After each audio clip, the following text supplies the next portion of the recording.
Good morning, Year 9. I hope that you are all well today. Today, what we're going to talk about, our title is called Helping the Heart. Before we start, as always, we need to go through some instructions so that you are familiar with the symbols.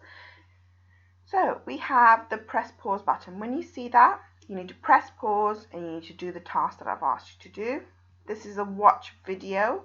If you are on Teams, there will be in the resources link where you found this link to this YouTube video, there will be other links found in there as well that you need to click on. This one is to set a timer because I don't want you to spend too long on a task or too little time on a task. So I've put some timings for you to help you out. Then you are going to write down your answers. If you're in class, in your book of course, if you're at home, you need to do it on a Word document. You should find that attached in your resources section. And then if you see this tick, it means self-assess or mark your work, and you need to show your self-assessing and marking. As I said before, it shows that you are reflecting on the work and you know where you have gone a little bit incorrect and how to improve it. So for your do it now, I would like you to, on your whiteboards, please, true or false. Read the statements, put number 1. If you think it's true or false, put true or false next to it. I want you to pause the video, and when you are finished doing that, then unpause the video and we will go through the answers together. So pause now, please.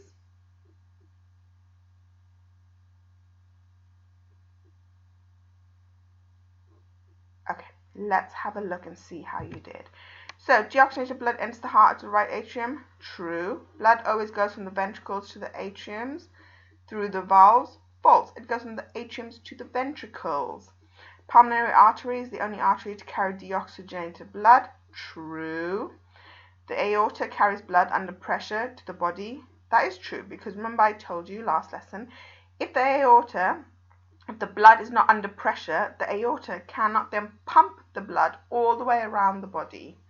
The right-hand side of the heart is bigger than the left. This is false. Remember, the left-hand side is bigger because it pumps blood all the way around your body, whereas the right-hand side only pumps blood to your lungs. The septum divides the left and the right-hand side of the heart. This is true. This is a new bit of information for you. There is nothing to separate the atria and the ventricles. False. There is. Valves. The pulmonary vein takes blood away from the heart. False. Brilliant.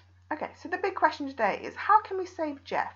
He has just had a heart attack due to blocked arteries. So you can see over here, you can see blockage in the artery. An artery is a blood vessel. What operation would you recommend? I want you to just pause the video now, have a think. If you are in class and have any really good suggestions, pop your hand up, give an idea. If you're at home, just write on your whiteboard any ideas you have. So pause and then unpause when you're ready to carry on. Pause now.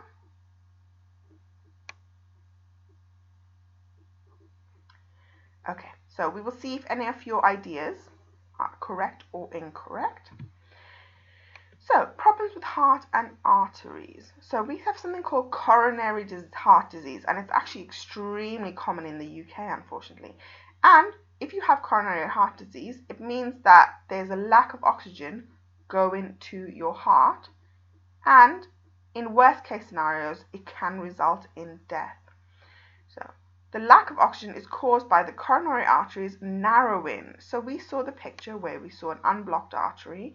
And over here you can see it's partially blocked by cholesterol. What might cause the arteries to narrow? So have a think about it. So now what I would like you to do is, there is a link in your resources section. Please press the link, watch the video, and write down on the whiteboards the main causes of why arteries narrow, and an extension, how might we fix the arteries? Because it's you know, it's good to know what makes them narrow, but we want to know how to fix them. That's science. You want to know how to fix a problem. So I want you to press pause, go to the resources section, click on this video, write down your answers on your whiteboard, and then have a little discussion if you're in class. Okay, so press pause now.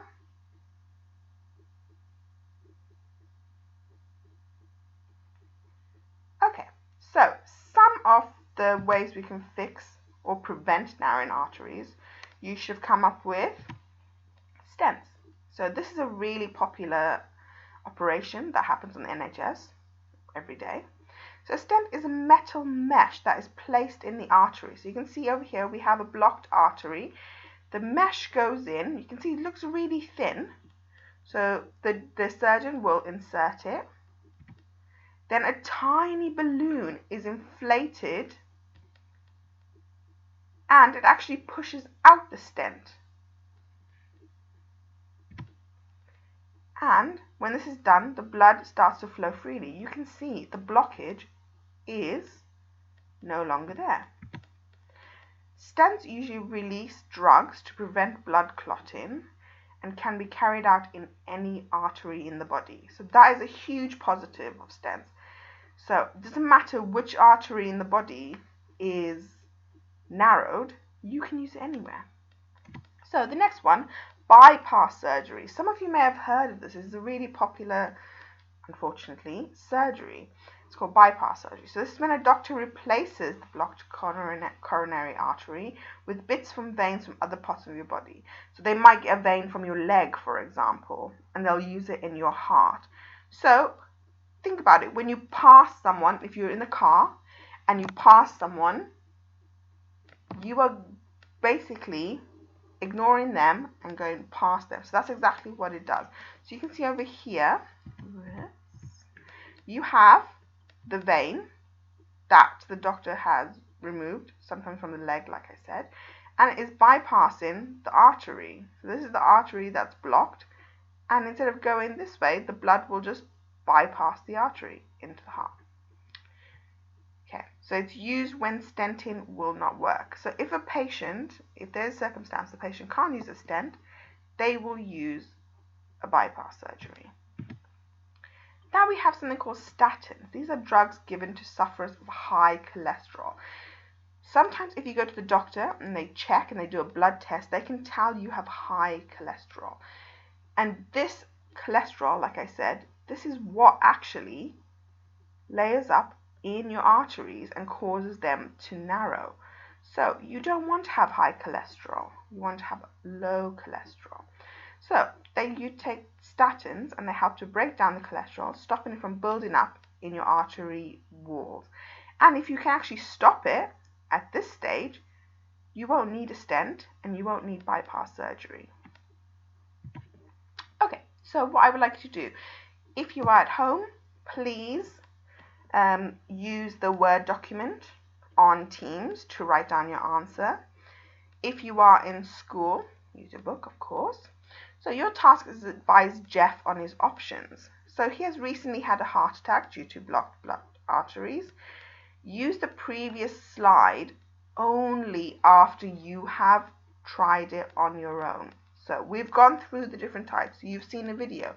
You should be able to answer this question without any extra help. But if you do need a little bit of extra help, a little bit of a reminder, you can either go back or you can watch the video again. And for an extension, I would like you all to do this, please. Which method is best?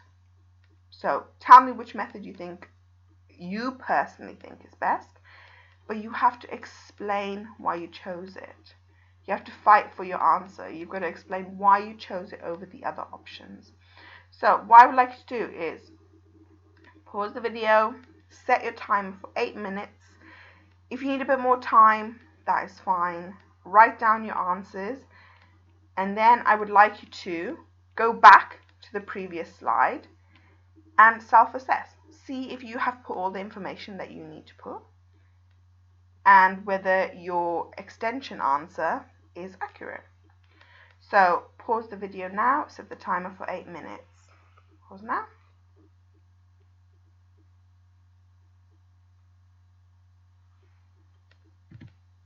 Okay, so we're going to go back to the big question. How can we save Geoff, sorry. I would like you to pop your hands up. Provide some answers to the class. So how can we save Geoff? So pause the video, give some answers, and then unpause the video, please.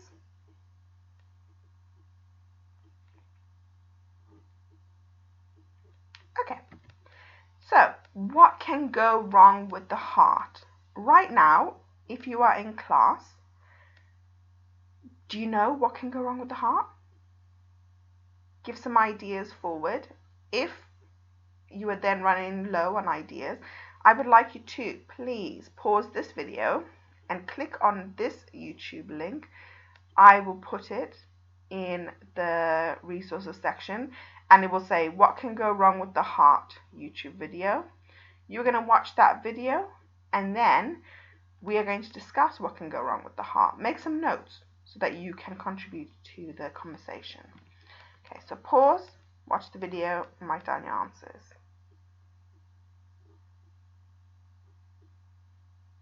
Okay, so some of the things that can go wrong with the heart are the valves might leak. So leaky valves, that's very common actually. They become stiff, blocked, or not open fully, making the heart less effective. Because think about it, the heart is under pressure. If the valves are leaky, remember I said valves are like one-way doors. It only lets blood in, it doesn't let blood back out. If the blood is not under pressure, it can't then get pumped all around the body, eventually leading to death. The heart may beat too slowly, so the cells do not get enough oxygen, which is really, really dangerous. The heart may beat too quickly, so the blood is not pumped properly. Again, another problem. Or the heart may fail completely. Okay, so if a person has problems with the valves in the heart, they could have a mechanical valve replacement or a biological valve replacement. They could also have an artificial heart, a heart transplant, an artificial pacemaker. So you would usually have pacemaker cells in your heart. These keep your heart beating at a regular rate. Unfortunately, some people's pacemaker cells get damaged. So to keep your heart beating at a regular rate and stop you from having a heart attack, you would have an artificial pacemaker put inside. A heart transplant. This is extremely important because obviously if your heart is failing, you can have an artificial heart, but you cannot have it forever. It is what's called a stopgap, meaning if you need a heart transplant, your heart is failing, they will put an artificial heart inside you until you can get on the heart transplant list and get a heart. And this is why I think personally it's really important when you get, I think it's just 16 or 18 years old, your name will be put on the donor list if you want. And I think it's a really important list because there are people who are looking for organs and you could save a life.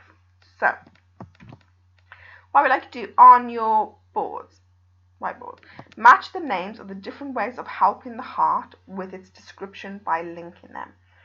So write artificial heart, then write the description, heart transplant, description, artificial pacemaker, description. So pause, write down your answers, then when you're ready, unpause and we will check them.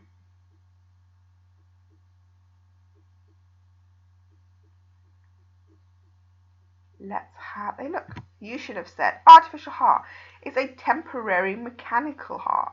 Remember, you cannot use it forever, unfortunately. A heart transplant is the transfer of a donor heart. So heart transplant, transfer of the donor heart. Artificial pacemaker is an electrical device that corrects irregularities in the heartbeat. So artificial pacemaker, electrical device that corrects irregularities in the heartbeat. So for your final fit task, you are going to have 4 minutes for this. The reason you have 4 minutes is because it is with 4 marks, which means they want 4 individual points for you to get the 4 marks. You are going to press pause when told to. Set the timer for 4 minutes, please. Write down your answers, and then once the timer goes off, you're going to come back and self-assess/mark your work. So the question: coronary heart disease, or CHD, develops when layers of fatty material build up in the coronary artery. One treatment for CHD is to insert a stent into the coronary artery. Figure 2 shows a stent in the coronary artery. You can have a look. Explain why the stent helps to prevent a heart attack. So pause, set your timer. Okay, so the answers you should have got are: keeps the coronary artery open and wide so the blood can carry glucose and oxygen to the heart muscle for respiration. It says at the bottom, if you don't get points 2, 3, and 4, which are these ones, 2, 3, or 4, allow 1 mark for a constant flow of blood to the heart. So if you said that, but you didn't say any of this other information, you would get 1 mark for that. Okay, brilliant. So thank you for taking part in the lesson. Remember, if you are on Teams, you need to submit your work to me. Perfect. Well, have a lovely day. Hope you'll see you soon. Okay, bye.